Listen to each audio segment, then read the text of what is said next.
Have you ever wondered why we still use a keyboard layout designed in 1873? Or why the US highway system follows routes originally used by horses? The answer is path dependence, the idea that where you are today is shaped by the choices made long before you were born. Path dependence means that past decisions constrain future choices. Once a path is chosen even by chance, it becomes harder and harder to switch to a different one. The longer you stay on it, the more locked in you become. The most famous example is the QWERTY keyboard. It was designed in the 1870s to prevent typewriter jams, not for speed. More efficient layouts like the Dvorak were invented later, but almost nobody switched. Why? Because everyone had already learned QWERTY. Changing would mean retraining millions of people.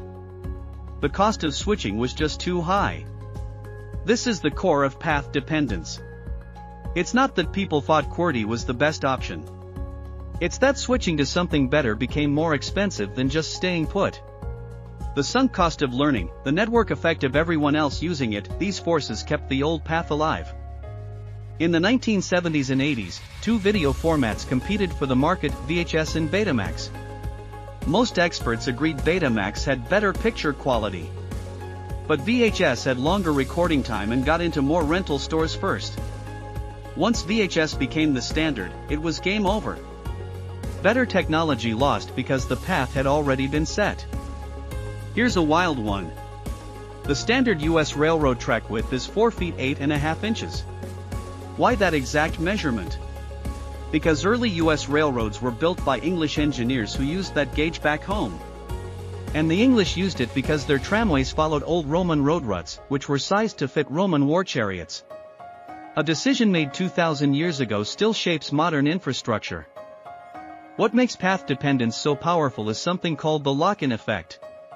The more people adopt a standard, the more valuable it becomes, and the more painful it is to leave. This is reinforced by network effects. Technology becomes more useful as more people use it, which attracts even more people, which makes switching even harder. Path dependence shows up everywhere, not just in technology.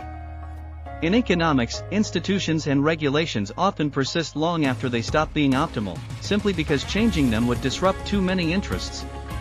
In urban planning, cities grow around old trade routes that no longer exist.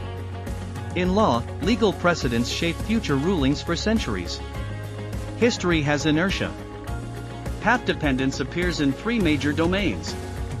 In technology, inferior standards outlive better alternatives once adopted at scale. In urban planning, cities grow along paths that predate modern needs.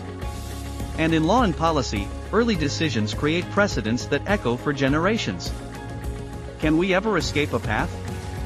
Yes, but it usually takes a major disruption. A crisis, a technological leap, or a shift in social consensus can break the lock-in. The shift from film to digital photography happened fast because digital was so dramatically better. The internet broke many old communication paths entirely. But these moments are rare and they're usually messy. The transition from film to digital photography is a classic path disruption. Film had dominated for over a century, entire industries, supply chains, and training pipelines depended on it. Then digital technology arrived and within a decade, film cameras were nearly gone from consumer hands. The path didn't just bend, it broke completely. Understanding path dependence helps you make sense of the world. It explains why bad systems persist when better ones exist. It helps predict where change will be resisted most fiercely. And it reveals the hidden hand of history shaping decisions people think are purely rational. The past is never really past, it's always pulling on the present. Let's bring it together. Path dependence tells us three things. First, past choices constrain future options even when better ones exist. Second, lock-in grows stronger the longer a path is followed. And third, escaping a path takes more than a better idea, it usually takes a shock to the system. Next time you're doing something a certain way, stop and ask, is this the best way, or just the way it's always been done? Path dependence isn't just a theory about keyboards and train tracks. It's a lens for seeing how history shapes every system around us and how hard, but possible, it is to change course.